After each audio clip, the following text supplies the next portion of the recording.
Okay, so now we've learned the universal law of gravity, right? But we also learned the law of terrestrial gravity. Well, what do I mean by that, right? I meant we learned F equals to gmm over r squared, the magnitude of anything with mass. So this applies to anything with mass. And we also learned that on Earth, there is the weights, right? What is this? This is the force.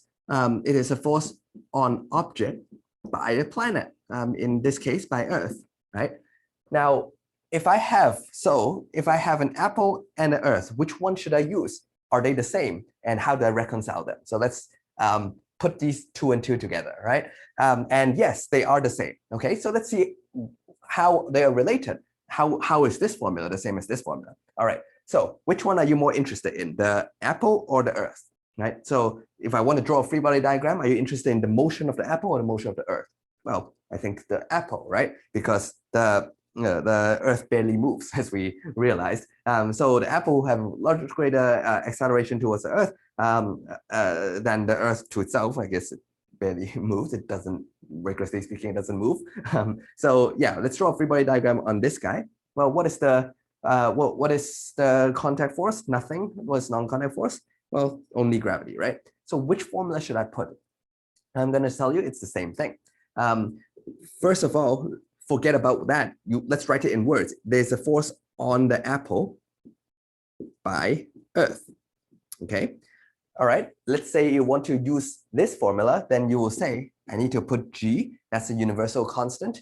And you can look at up the value. And I need to put the mass of the Earth, because that's one thing that's the source that's attracting it. And I need to put the mass of the object itself. All right, so I'll give a couple of jargons that physicists often use. Is if you have two terms like this, we call one the source. So this is the source mass,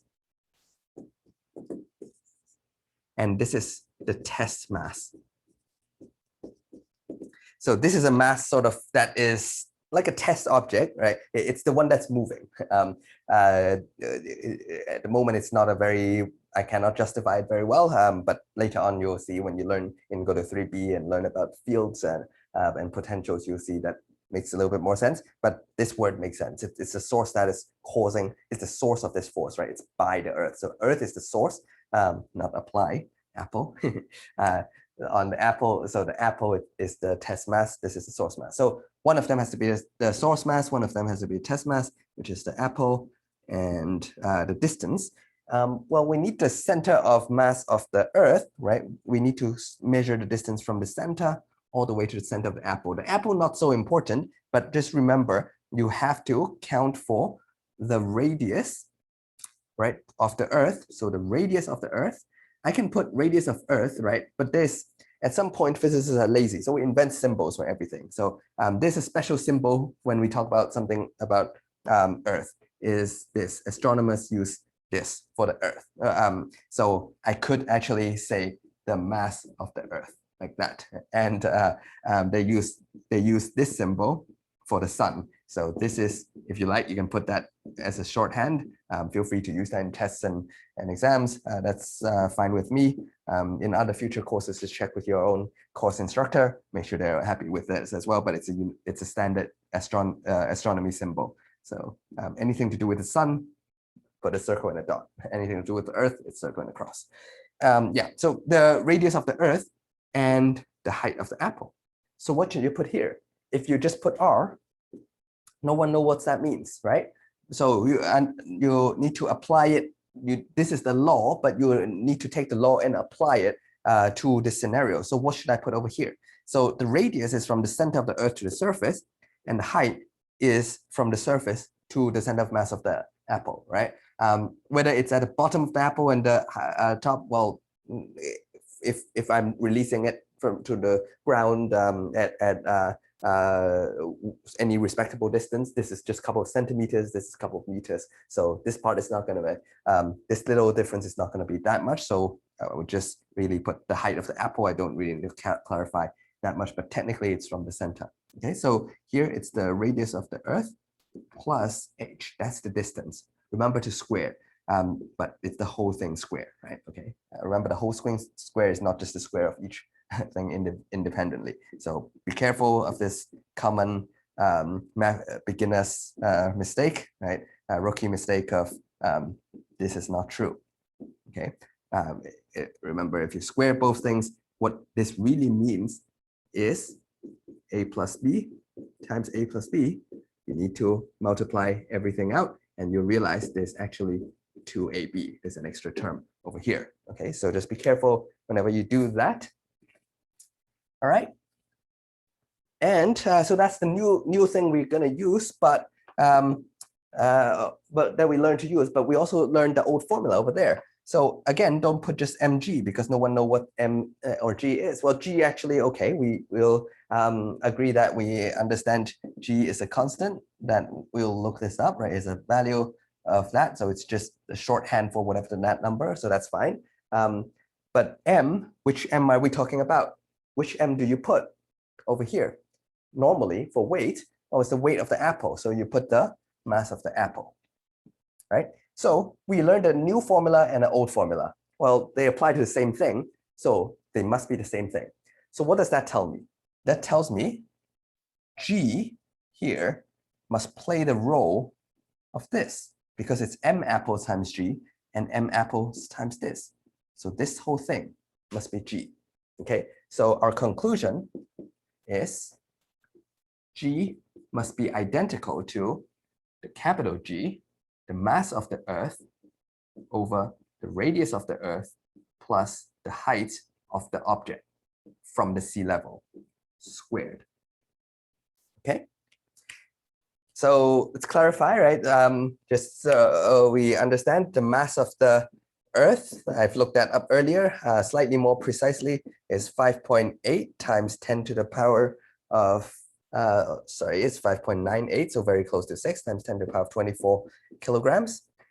G is the universal constant, Newton's universal gravitational constant, and because this works for any mass, so that's where the name comes from.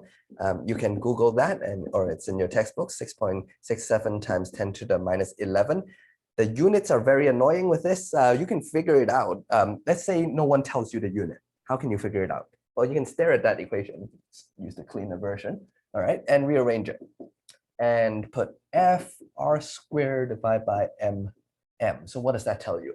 Well, F has units of Newton.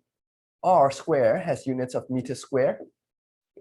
Mass has a unit of kilograms. So you have two mass, so you have kilogram square. So here you have the units is Newton meter square divided by kilogram square. So as you can see, after a while, the convenient way to do it is never put your units in the middle of the calculation. That would just be a whole mess. So learn the standard units of everything. Once you do it, once you've learned the standard units, you can erase everything. And at the end, just plop back in your unit. Did I erase something else? Yeah, 24. Yeah. That you will always, it reduces the number of mistakes you will make, and they will always be correct as well.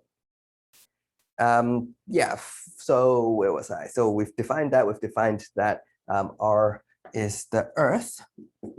The Earth's radius, again, I've looked that up. It's roughly, for more accurately, it's 4,389 kilometers.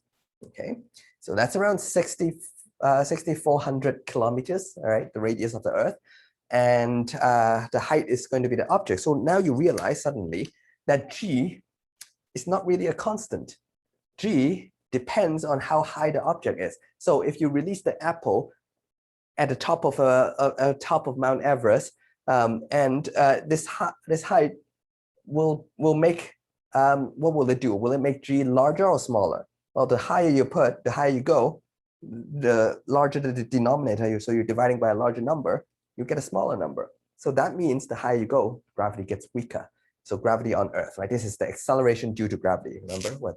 So this is, the name of this is called acceleration due to gravity. The part that is in brackets is on Earth, because on the moon is 1/6 of this value, right? Like that. But yeah, and now you also understand how to calculate the acceleration due to gravity, for example, on moon or on a different planet. All you need to do is replace this with the mass of the moon or mass of the other planet and the radius of that. And now you can calculate exactly what the acceleration due to gravity is on those other planets or those other source mass, right? That's the more scientifically accurate term. Now, in everyday life, you rarely will have an object that is that high. So let's say, so do you know how long is a kilometer? A kilometer, well, it's 1,000 meters. Well, 1 meter is around yay high, right, from the ground. 2 meters around the height of a door.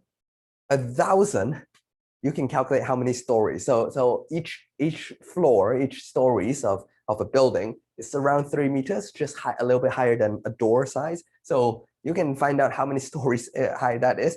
So even if you go up a kilometer, that would barely change this number, as you can see, right? So it will make it, if we, most of the time, you know, if you want the answer to be in 2 significant figures, let's say if I want the answer to be in 2 significant figures, in the intermediate steps, usually it's fine if you just keep a little bit more, just keep 1 more, right? If you want to be accurate, keep 4 significant figures. But yeah, as you can see, if I just add 1 to this, right, it's just gonna change the 3rd or 4th significant figure. Okay, so it's not really going to affect your 2 significant figure answer. So what we can say is roughly G is roughly GM of the source of the, in this case, Earth, and the radius of the Earth, ignore the H, squared. So that's the relationship, right? And that's a relationship between terrestrial gravity and universal gravity.